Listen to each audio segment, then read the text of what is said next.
J'espère que vous allez bien, j'espère que vous vous portez bien, j'espère que vous allez bien, j'espère que vous allez bien, parce que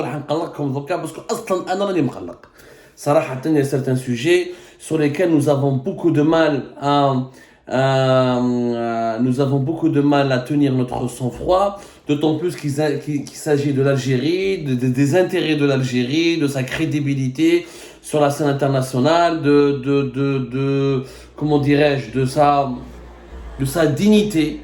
Nous allons parler d'une affaire qui concerne sa dignité. Alors tout à l'heure, le 2 mai 2023, comme par hasard, ce matin, j'ai commencé cette journée, en tout cas pas ce matin, c'était début de l'après-midi, j'ai commencé cette journée par un coup de gueule concernant une deuxième, pour ne pas dire une troisième humiliation infligée à l'Algérie, dans la gestion du dossier syrien par la Ligue arabe ou par les pays arabes. Je vous ai parlé de la réunion qui s'est tenue hier à Amman, en Jordanie, le 1er mai 2023, concernant le nouveau dialogue que les pays arabes veulent lancer avec la Syrie pour permettre sa réhabilitation et sa réintégration au sein de la Ligue arabe. Nous avons parlé notamment du caractère inédit de cette humiliation infligée à l'Algérie. C'est inédit parce que depuis le 14 avril dernier, l'Arabie Saoudite organise une réunion arabe avec 9 pays arabes et l'Algérie, elle est exclue, elle est écartée, elle n'a même pas été consultée et informée. Ensuite, le chef de la diplomatie saoudienne ne prend même pas la peine d'appeler le chef de la diplomatie algérienne ou la présidence algérienne ou de rentrer en contact avec le gouvernement algérien pour le mettre au courant des tenants et des aboutissants des négociations, des pourparlers et des initiatives pensées, élaborées par l'Arabie Saoudite pour permettre une réconciliation des pays arabes avec la Syrie qui est exclue de la Ligue arabe depuis novembre 2011 et qui n'a pratiquement aucun rapport avec la majorité écrasante des pays arabes, à l'exception de l'Algérie qui a continué de traiter avec la Syrie, qui a toujours refusé l'exclusion de la Syrie, du régime de Bachar Assad et qui a continué à lui porter soutien, même si c'est un soutien tout à fait relatif, mais elle n'a jamais tourné le dos à la Syrie. Sinon, la majorité des autres pays arabes, y compris la Tunisie, y compris le Maroc, ou y compris la Libye qui est en guerre, ne pouvait rien faire, ont tourné le dos, ont totalement tourné le dos à la Syrie, qui s'est retrouvée toute seule. Aujourd'hui, par la magie de cette réconciliation irano-saoudienne qui a commencé au mois de mars 2023, donc, où sera l'Arabie Saoudite mène une initiative toute seule, comme si elle était la véritable patronne du monde arabe, comme si elle était tout simplement le leader naturel du monde arabe, la maîtresse de la classe, le directeur de l'établissement, de cet établissement qui s'appelle le monde arabe. Et Barlas, ils ont décidé, donc, de commencer, comment dirais-je, une nouvelle ère dans les relations inter-arabes, une ère qui sera écrite par l'Arabie Saoudite, parce que l'Arabie Saoudite a décidé unilatéralement de lancer une initiative et d'entraîner tous les autres pays arabes avec elle pour se réconcilier avec la Syrie, dans le sillage de cet accord qui a été conclu entre le 10 et le 13 mars 2023, un accord de réconciliation et de paix avec l'Iran. L'Algérie, depuis le début des événements, ma cache absente, la Jordanie, la même chose.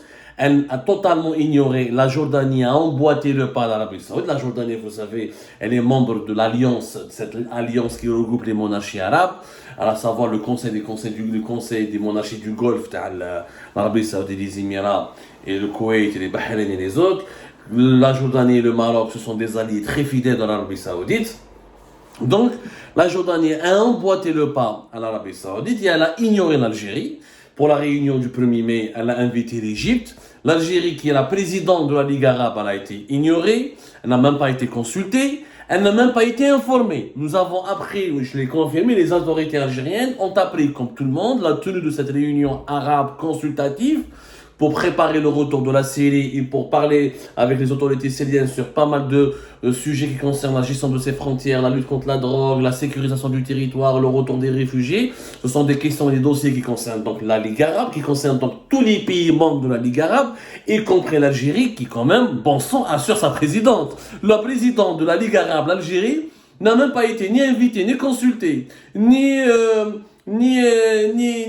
contactée par l'Arabie Saoudite et la Jordanie qui organisent 2 réunions arabes importantes pour le retour de la Syrie. ما صراش في تاريخ لا دبلوماسي مونديال. زيد اليوم هاي ليك يا جماعه لا بروف ثقه في الوثيقه يا جماعه.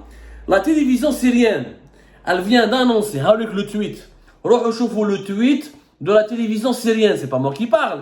Subhanallah, c'est la télévision syrienne. La télévision syrienne, elle vient de confirmer Wazir Khariji al-Ordoni. Ça s'est passé maintenant à la fin de la journée de ce 2 mai 2023. Je m'apprêtais à vous parler d'un autre sujet, mais c'est tellement gros, le scandale, il est inédit. C'est un scandale historique qui va noircir pour toujours le bilan de l'Erteboun et de Shengriha. وزير الخارجية الأردني يبلغ في اتصالات هاتفية مع نظرائه في قطر والإمارات والبحرين وعمان والكويت ولبنان والمغرب بنتائج اجتماع عمان. Donc, le chef de la diplomatie jordanienne a fait exactement comme le chef de la diplomatie saoudienne au lendemain de la réunion du 14 avril 2023. Ce 2 mai 2023, au lendemain de la réunion de Amman du 1er mai 2023, le chef de la diplomatie jordanienne prend contact avec l'ensemble des pays arabes. Il a pris contact avec ses homologues, ses interlocuteurs à la tête des ministères des Affaires étrangères des autres pays arabes pour les tenir au courant de ce qui a été décidé, de ce qui a été convenu, de ce qui a été discuté avec les autorités syriennes, avec l'État syrien lors de la réunion du 1er mai. L'Algérie, ma cache-ha. Et dans c'est la télévision syrienne, le principal pays concerné qui fait l'objet de ces négociations, de ces pourparlers pour réintégrer la Ligue arabe et pour se réconcilier et pour normaliser ses relations avec l'ensemble des pays arabes. Et bien, l'Algérie, l'Arabie Saoudite, la Jordanie n'a même pas pris la peine de contacter la diplomatie algérienne, de lui expliquer. Attends, là, je mets pas Krima. L'Algérie n'a même pas été considérée, elle n'a même pas été consultée, ni invitée, ni informée. Personne ne l'a contacté. Qatar a été contacté, appelé, l'Imarat aussi, le Bahreïn aussi, Amman, le Koweït, le Lubnan, le Maghreb. Tout le monde, tous les pays arabes ont été appelés, contactés. Il n'y a pas que l'Algérie et la Tunisie. Visiblement, la Tunisie, c'est devenu une wilaya algérienne, c'est devenu, ils n'ont plus de souveraineté, c'est devenu un territoire algérien. Donc même les pays arabes, ils se disent, on n'a même pas ils éprouvent même pas le besoin de parler avec Kais Saïd. On parle avec Tebboune directement, c'est mieux. Tebboune va informer son pion et son vassal Kais Saïd. Mais là, l'Algérie ni la Tunisie n'ont même pas été encore contactés. Le chef de la diplomatie jordanienne préfère parler à ses homologues libanais, koweïtiens, omanais, marocains et bahreïnis, émiratis, qataris. L'Algérie, c'est elle la présidente. C'est elle la présidente du Conseil de la Ligue arabe. C'est elle la présidente qui assure la présidence tournante de la Ligue arabe. Elle est encore présidente jusqu'à ce qu'il y ait, jusqu'à ce qu'il y ait le fameux sommet, des chefs d'État de la Ligue arabe qui est prévu de cette année 2023, le 19 mai prochain. Il est prévu en Arabie Saoudite. C'est à ce moment-là où il y aura une passation de consigne. L'Algérie va passer le flambeau à l'Arabie Saoudite. L'Algérie ما كاش واحد ما حوس عليها واحد ما سقس عليها. Et pourtant l'Algérie continue de participer le plus normalement possible aux activités protocolaires de la Ligue arabe. La preuve, il y a une réunion extraordinaire du Conseil des ministres arabes des Affaires sociales sur la situation au Soudan. Un membre du gouvernement algérien a participé. Il s'agit de la ministre de la Santé et de la Famille, de l'Éducation et de la Condition des femmes, Kautal Kirikou, qui a été donc dépêché pour participer à cette réunion, visiblement qui est organisée au Caire. Mais l'Algérie qui participe à des réunions protocolaires à un niveau bas, à un niveau inférieur de la représentativité diplomatique, mais quand il s'agit de réunions de dossiers stratégiques comme celui du retour de la Syrie, ou de la réhabilitation de la Syrie, ou de la réconciliation des pays arabes avec la Syrie, l'Algérie les zappée. ما عيطوناش même pas les Jordaniens, ما شقاوش علينا même pas un téléphone Pourtant, début décembre 2022, je rappelle que le roi Abdallah de la Jordanie a été accueilli par tous les honneurs, ou Malabalish, ou Tebboundel au tapis rouge, ou le roi Abdallah II, il est plus puissant, plus influent que le roi de la Grande-Bretagne. Je vous que la Jordanie nous traite. Si ce n'est pas du mépris, c'est quoi? Comment se fait-il qu'on ignore l'Algérie? Répondez à nos questions, aucune réaction. La presse algérienne, par lâcheté, elle a peur de s'opposer à la question, de soulever la question et d'enquêter. La diplomatie algérienne, par lâcheté aussi, parce qu'elle ne veut pas effaroucher l'Arabie Saoudite et ses alliés, elle ne veut pas avoir un bras de fer avec eux, elle ne veut pas réagir, elle ne riposte pas et elle reste silencieuse. Et le peuple algérien, Mskin, à qui nous vendons, à qui les dirigeants algériens vendent au quotidien régulièrement la fameuse chanson de l'Algérie prestigieuse, rayonnante, influente, puissance régionale, maître, pièce centrale de l'échiquier géopolitique arabe et nord-africain. L'Algérie est ignorée totalement, exclue, méprisée, c'est du mépris. Tous les chefs de diplomatie des pays arabes sont contactés, briefés, informés. Le chef de la diplomatie algérienne me cache. Mais qu'est-ce qui se passe dans le dossier syrien? C'est l'Algérie qui avait lancé en 2021, en 2022 l'initiative de réhabiliter la Syrie, de se réconcilier avec la Syrie et de stopper les sanctions décidées par la Ligue arabe contre la Syrie. Et l'Algérie se retrouve aujourd'hui blacklistée, écartée, méprisée, balayée d'un revers de la main, comme si nous étions un vulgaire voisin dont personne ne souhaite de nous fréquenter. Nous sommes devenus un pays infréquentable aux yeux des autres pays arabes. Et qu'est-ce qui se passe? Il n'y a pas quelqu'un, un intellectuel, un politicien qui lève la voix, qui va se plaindre à l'éternité. Pourquoi les Jordaniens appellent les Marocains avant les Algériens? Ce sont nous les dirigeants de la Ligue arabe. Pourquoi des réunions arabes sur la Syrie sont organisées sans la présence de l'Algérie, sans même pas que l'Algérie soit consultée et informée? Il y a bien un problème quelque part. Il y a bien un problème. Il y a quelque part, l'Algérie, elle est discréditée, elle est rejetée. On ne veut pas associer l'Algérie à ce dossier syrien, qui est un dossier quand même stratégique.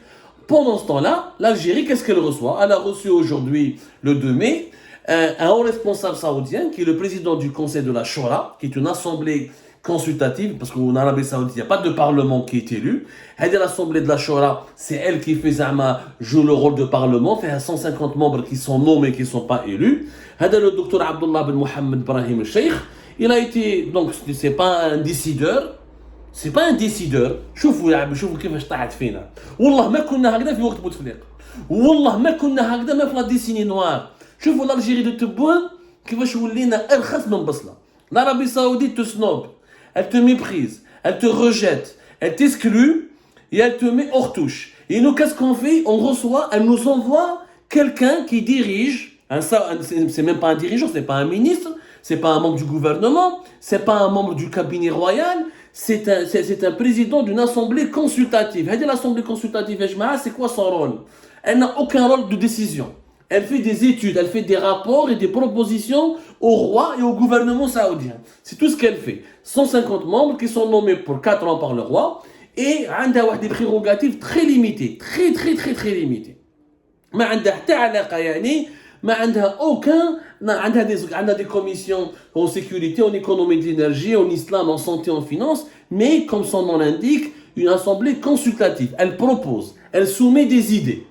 Et si le roi veut les prendre en considération, il y en a. Le seul fait révolutionnaire, l'Assemblée consultative, depuis janvier 2013, fait 30 femmes. Avant, les femmes n'avaient pas le droit de siéger à l'Assemblée consultative. C'est une Assemblée consultative.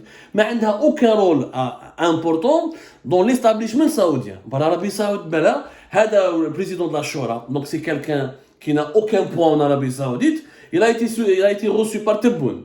Il a été reçu par le président du Conseil de la Nation. Il a été reçu par tout le monde. Tebboune, il l'a rencontré, il l'a reçu. Goudjil l'a reçu. Le Conseil de la Nation. Bourali, le président du Parlement algérien, l'a reçu. Mais c'est quelqu'un qui n'a pas de... Comment vous recevez quelqu'un qui n'a aucun lien, qui n'a pas de lien directement avec l'État saoudien? Un homme quelconque. Il n'a pas à être reçu par le président. Il n'a pas à être reçu par les institutions algériennes. Ce n'est pas une institution reconnu comme faisant partie intégrante de l'État saoudien. C'est un organe consultatif. Les Saoudiens, ils craignent منهم, donc tout le monde l'a accueilli. Il a fait des déclarations comme ça, il y a une coordination permanente entre l'Arabie Saoudite et l'Algérie. Et où cette coordination permanente? Vous nous avez humiliés, vous nous avez méprisés. Le 14 avril, ils ne sont même pas nous informer, ils ne sont même pas nous appeler au téléphone. Vous avez demandé aux Jordaniens d'organiser une autre réunion le 1er mai, où l'Algérie n'est ni représentée, ni consultée, ni informée. Elle est où cette coordination permanente? Où Shengriha, où Tebboune et les autres dirigeants algériens accueillent, se baissent le pantalon. Je vous dire les choses telles qu'elles sont. Je suis révolté parce qu'il s'agit de la dignité de notre pays.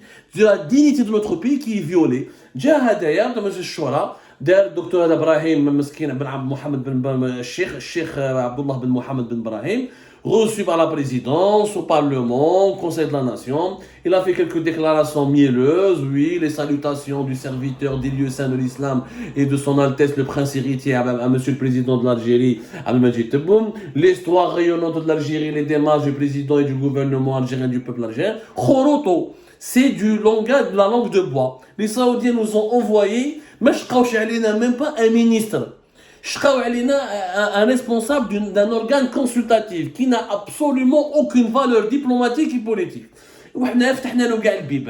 Parce que l'Arabie Saoudite, سيادنا ولاو سيادنا les Saoudiens. في وقت بومدين كانوا يحشموا انهم les Saoudiens ils avaient peur et honte de lever la voix quand un président algérien parlait. في وقت بوتفليقة ils étaient neutralisés. Ils demandaient, ils recouraient à l'expertise de Bouteflika. Ils ne se permettaient jamais de faire quelque chose au sein de la Ligue arabe ou en Afrique du Nord sans demander l'avis, sans consulter l'Algérie, sans s'associer avec l'Algérie. Aujourd'hui, regardez, voilà, le président d'un conseil, le directeur d'un conseil, d'un organe consultatif qui est reçu comme étant un interlocuteur de très haut rang. Et l'Arabie Saoudite, pendant ce temps-là, nous humilie, nous méprise, nous écrase et nous impose son diktat. Il fait de nous un valet comme les autres pays arabes. Où est la souveraineté de l'Algérie? Où est son honneur? Où est sa dignité? Eh bien, malheureusement, ils font partie d'un passé récent, mais qui risque d'être lointain. Si ce système Tebboune perdure et s'il continue à nous infliger des défaites cuisantes sur la scène géopolitique mondiale, franchement, notre pays mérite mieux et devrait se relever dans les plus brefs délais pour se redresser et tourner la page de cette page humiliante de l'ère Tebboune.